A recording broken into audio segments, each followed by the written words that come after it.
శ్రీ విఘ్నేశ్వరాయ నమః. శ్రీ గురుభ్యో నమః. శ్రీమాత్రే నమః.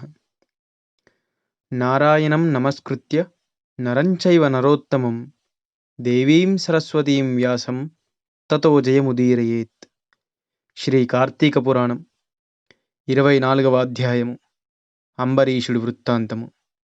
అగస్త్య, ఈ కార్తీక మాసంలో వచ్చే శుక్ల ద్వాదశిని హరిబోధిని అంటారు అంటూ తన ప్రసంగాన్ని ప్రారంభించాడు అత్రి మహర్షి. ఆ శుక్ల ద్వాదశి వ్రతాన్ని ఆచరిస్తే భూమండలంలోని అన్ని తీర్థాలలో స్నానం చేసిన, అన్ని యజ్ఞాలని ఆచరించిన పుణ్యం లభిస్తుంది. సూర్యచంద్ర గ్రహణాల కంటే, ఏకాదశి కంటే 100 రెట్లు మహిమగల కార్తీక ద్వాదశి నాడు ఎలాంటి పుణ్యం చేసినా అది కోటి రెట్లుగా పరిణమిస్తుంది. ఈ ద్వాదశి నాడు ఒక్కరికి అన్నదానం చేసినా 1,000,000 మందికి అన్నదానం చేసినంత పుణ్యం లభిస్తుంది. అదేవిధంగా ఒక్క అన్నం మెతుకు దొంగిలించినా 1,000,000 మెతుకులు దొంగిలించినంత పాపం లభిస్తుంది. ఒకవేళ ఆనాడు ద్వాదశి గడియలు తక్కువగా ఉన్నట్లయితే అట్టి స్వల్ప సమయంలోనైనా సరే పారణకు ఉపయోగించాలే గాని ద్వాదశి దాటిన తర్వాత పారణం పనికిరాదు. పుణ్యాన్ని కోరేవారు నియమాన్ని అతిక్రమించవచ్చునేమో గాని ద్వాదశి పారణం మాత్రం విసర్జించకూడదు. ఏకాదశి తిథి నాడు ఉపవాసం ఉండి మరుసటి రోజు ద్వాదశి తిథి వెళ్ళిపోకముందే పారణం చేయాలి. ఫలితంగా లభించే ఫలాన్ని ఆదిశేషుడు కూడా చెప్పలేడు. అందుకు ఉదాహరణగా అంబరీషుడి కథ చెబుతాను. అంబరీషుడి వృత్తాంతం. పరమ భాగవతోత్తముడు అయిన అంబరీషుడు అనే మహారాజు ఒకసారి కార్తీక శుద్ధ ఏకాదశి నాడు పూర్తిగా ఉపవాసం ఉండి మరుసటి రోజు ద్వాదశి గడియలు స్వల్పంగా ఉన్న కారణంగా తిథి దాటిపోకముందే పారణ చేయాలనుకున్నాడు. సరిగ్గా అదే సమయానికి దుర్వాస మహర్షి వచ్చి అతిథి మర్యాదలతో తనకి కూడా భోజనం పెట్టవలసిందిగా కోరాడు. వెంటనే అంబరీషుడు ద్వాదశి పారణకి దుర్వాసామునిని ఆహ్వానించాడు. దుర్వాసుడు స్నానం చేసి రావడానికి నదికి వెళ్ళాడు. అలా వెళ్ళి ఎంతసేపటికి తిరిగి రాకపోవడంతో ఆందోళన చెందాడు అంబరీషుడు. ఆనాటి ద్వాదశి గడియలు స్వల్పంగా ఉండడం వలన అట్టి గడియలు వెళ్ళిపోకముందే పారణ చేసి తీరాల్సిందే. అతిథి వచ్చే వరకు ఆగడం గృహస్థుడి ధర్మం కాబట్టి దానిని వదల్లేడు. ద్వాదశి దాటకుండా పారణ చేయడం వ్రతం యొక్క ధర్మం కాబట్టి దాన్ని కూడా వదల్లేడు. ఇప్పుడేం చేయాలి? ద్వాదశి వ్రతాన్ని ఉల్లంఘించిన వాడు విష్ణు భక్తిని ఉల్లంఘించిన వాడవుతాడు. ఏకాదశి నాడు ఉపవాసం చేయకపోతే ఎంతటి పాపం కలుగుతుందో ద్వాదశి నాడు పారణ చేయకపోతే అంతకంటే రెట్టింపు పాపం కలుగుతుంది.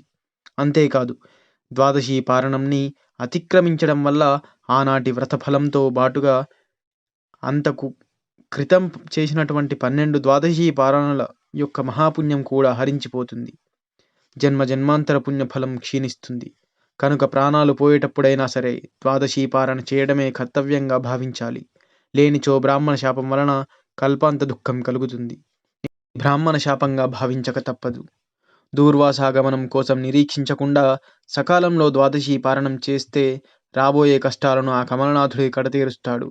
అలా ఒక నిర్ణయానికి వచ్చి కూడా అంబరీషుడు ద్వాదశి పారణార్థం తనని పరివేష్టించి ఉన్నటువంటి వేద విదురులకు తన ధర్మం సందేహాన్ని తెలియపరిచాడు. అంబరీషుడు సందేహాన్ని విని ఆలోచనలో పడ్డారు విప్రులందరూ. క్షణాల మీద శృతి స్మృతి శాస్త్ర పురాణాలన్నింటినీ మననం చేసుకున్నారు. మహారాజా, సర్వేశ్వరుడైన ఆ భగవంతుడు సమస్త జీవులయందు జఠరాగ్ని రూపంలో నిక్షిప్తమై ఉన్నాడు. ఆ జఠరాగ్ని ప్రాణవాయువు చేత ప్రజ్వలింపబడటం వలనే సకల జీవులకి ఆకలి కలుగుతుంది. కనుక యుక్తాహారం చేత ఆ అగ్నిని పూజించి శాంతింపజేయడమే జీవలక్షణం.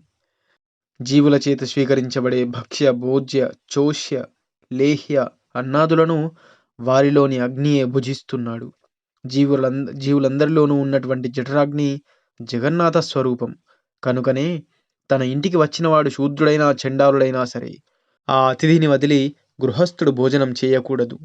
అదే ఒక బ్రాహ్మణుడు అతిథిగా వస్తే అతన్ని కూడా విసర్జించడం అధమాధమం. అంతేకాదు, స్వయంగా తనచే పిలువబడిన బ్రాహ్మణుడి కంటే ముందుగా తానే స్వయంగా భోజనం చేయడం వలన బ్రాహ్మణుడిని అవమానించినట్లే అవుతుంది. భూసుర అవమానం వలన ఆయుష్షు, ఐశ్వర్యం, కీర్తి, ధనం ఇవన్నీ నశించిపోతాయి. మనో సంకల్పాలు సైతం వక్రిస్తాయి.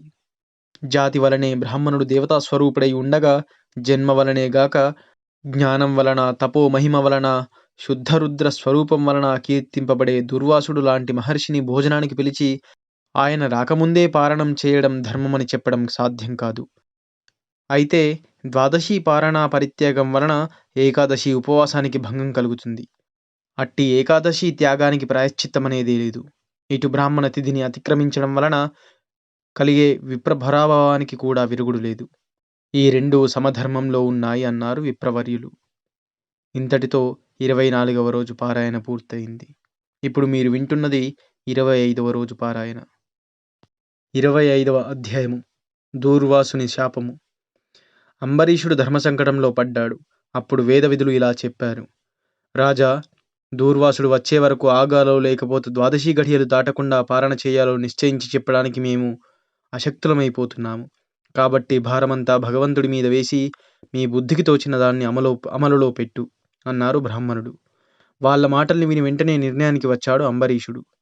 ఓ విప్రులారా, బ్రాహ్మణ శాపం కన్నా విష్ణుభక్తిని విడిచిపెట్టడమే కష్టం. నేను నిరంతరం పూజించే హరిని వదులుకోవడం కంటే బ్రాహ్మణ శాపాన్నే భరిస్తాను. కనుక ధర్మాన్ని పాటించి ప్రస్తుతం నేను కాసిన్ని మంచినీళ్లు తాగుతాను. ఇలా మంచినీళ్లు త్రాగడం వలన ఆ తిథి కంటే ముందుగా భోజనం చేసిన దోషం రాదు. ద్వాదశి గడియలు దాటకుండా ఆహారం తీసుకున్నట్లయి పారాయణ ఫలితము లభిస్తుంది. నా జన్మల పాపం నశిస్తుంది అంటూ ఆ బ్రాహ్మణుల ఎదుటనే జలపానం చేశాడు. నోట్లోంచి నీటి పాత్రను తీసి నేల మీద పెట్టబోయే సమయానికి దూర్వాస మహర్షి జలపాత్రతో అక్కడ ప్రత్యక్షమయ్యాడు. నేల మీద జలపాత్రని పెడుతున్న రాజుని గమనించి జరిగింది గ్రహించాడు. కోపంతో గుడ్లు ఉరిమి చూశాడు. అతని ఆవేశం కట్టలు తెంచుకుంది. ఓరి దురహంకార రాజాధమా! అతిథిగా నన్ను పిలిచి నేను లేకుండానే ద్వాదశి పారాయణ చేస్తావా? అతిథిని ఆహ్వానించి అతడిని అవమానించిన ధూర్తుడా! నీవు విష్ణుభక్తుడివా? బ్రాహ్మణులను భోజనానికి పిలిచి వారు రాకముందే ఆహారాన్ని స్వీకరించిన నీవు ధర్మపరుడివా? ధర్మరక్షకుడివా? ఓరి, ఆతిథ్య ధర్మాలు భోజన విధులు పాటించిన నీకు ఆతిథ్య విధిని విస్మరిస్తే లభించే దుష్ఫలం ఏమిటో తెలుసా? స్నానం చేయకుండా భోజనం చేసేవాడు మలభోజనం చేసిన వాడవుతాడు. తాను స్వయంగా ఆహ్వానించిన అతిథిని విస్మరించి ముందుగా తనే భోజనం చేసేవాడు అశుద్ధంలో పురుగుల వలె మలంలోనే జీవనం గడుపుతాడు. పక్వమైంది గాని, ఫలమైనా గాని, పత్రం గాని, నీళ్లు గాని వీటిలో ఏ ఒక్కటైనా గాని భోజనంగా భావించి సేవించినది ఏదైనా సరే అది అన్నంతో సమానమే అవుతుంది. అందువలన నీ అతిథిగా వచ్చినటువంటి నేను రాకుండానే నాకంటే ముందుగా అన్న ప్రతినిధిగా జలపానాన్ని స్వీకరించావు. బ్రాహ్మణ తిరస్కారివైన నీవు బ్రాహ్మణ ప్రియుడైన విష్ణువునకు భక్తుడివిలా అవుతావు అంటూ ఆగ్రహించాడు దూర్వాసుడు. దూర్వాసుడి ఆగ్రహానికి గురైన అంబరీషుడు భయంతో గజగజ వణికిపోయాడు. నిలువెల్లా కంపించిపోతూ చేతులు జోడించి నమస్కరించాడు. క్షమించండి మునీంద్ర, నీవు బ్రాహ్మణుడివి. సహనం నీకు ఆభరణం. నా యందు కృప వహించు మునీంద్ర. నీలాంటి మహానుభావులు తప్ప మమ్మల్ని ఉద్ధరించే వాళ్ళు మరెవరుంటారు? ద్వాదశి పారణ గడియ దాటిపోతున్న తొందరపాటుతో నీవు శాంత దయాగుణం గల మహర్షివన్న ధైర్యంతో ఈ తప్పు చేశాను. కేవలం ద్వాదశి ఫలం పొందడానికే ఇలా చేశాను అన్నాడు. ఓరి, ఘటన సమర్థుడివైన నన్ను పరాభవించినది చాలక కుంటి సాకులతో నా ఆగ్రహాన్ని మరింత రెచ్చగొడతావా? నా వంటి మహర్షిని అతిథిగా ఆహ్వానించి అవమానించిన నీకిదే నా శాపం. నీ పాప ఫలితానికి గాను నీవు చేపగా, తాబేలుగా, పందిగా, మరుగుజ్జుగా, వికృత రూపుడిగా, క్రూరుడైన బ్రాహ్మణుడిగా, జ్ఞానశూన్యుడవైన క్షత్రియుడిగా, అధికారం లేని క్షత్రియుడిగా, బ్రాహ్మణులను హింసించే బ్రాహ్మణుడిగా మొత్తం 10 జన్మల గర్భ నరకాలని అనుభవించు. ఈ నా శాపానికి తిరుగులేదు అంటూ అంబరీషుడిని శపించాడు దూర్వాసుడు.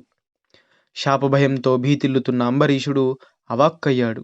అయినా లోక కళ్యాణార్థం దూర్వాసుడి యొక్క శాపాన్ని తిరస్కరించకుండా 10 జన్మల పాపాన్ని తనే భరించుటకో నిర్ణయించుకొని గృహ్ణామి అని అన్నాడు అంబరీషుడు వినయంగా, ఆ శాపాన్ని శిరోధార్యం చేస్తూ. అంబరీషుని శాంత ప్రవర్తనతో మరింత రెచ్చిపోయిన దూర్వాసుడు, ఓరి, నేనిచ్చిన శాపాన్ని చులకన చేస్తావా? గృహ్ణామి అంటూ నా శాపాన్ని స్వీకరించి నన్ను మరింత హేళన చేస్తావా? బ్రాహ్మణ శాపాన్ని పరిహసించిన నీకు ఈ 10 జన్మల శాపం చాలదు. నిన్ను మరింత దారుణంగా శపించవలసిందేనంటూ మరోసారి శాపాన్ని ప్రకటించబోయాడు. అదే సమయంలో వైకుంఠవాసి సర్వజ్ఞుడైన శ్రీహరి తన భక్తుడైన అంబరీషుని రక్షణార్థం అప్రతిహతమైన తన సుదర్శన చక్రాన్ని ప్రయోగించాడు. ఆ మరుక్షణమే భూలోకంలో ప్రత్యక్షమైన సుదర్శనం నిప్పులు చెరుగుతూ దూర్వాసుడి మీదకు వచ్చింది. దివ్యకాంతి ప్రభావితమై తన వైపు వస్తున్న సుదర్శన చక్రాన్ని చూసి త్రుళ్ళిపడ్డాడు దూర్వాసుడు. ఆ చక్రానికి అందకూడదన్న భయంతో క్షణాల మీద భూమండలమంతా పరుగులు తీశాడు. అయినా కూడా సుదర్శన చక్రం అతన్ని వదలలేదు. ఇంకా తరుముతూనే ఉంది. ప్రాణభీతితో వశిష్ఠాది బ్రహ్మర్షులని, ఇంద్రాది అష్టదిక్పాలకులని, చివరికి శివ బ్రహ్మాదులనందరినీ శరణు కోరాడు. కాని అతన్ని తరుముకుంటూ వస్తున్న విష్ణు చక్రాన్ని చూసి ఎవరికి వారే తప్పుకున్నారు. అతడికి అభయాన్నిచ్చే నాథులే కరువయ్యారు. ఇంతటితో 25వ రోజు పారాయణ పూర్తయింది. సర్వం శ్రీ పరమేశ్వర దివ్యచరణారవిందార్పణమస్తు. స్వస్తి.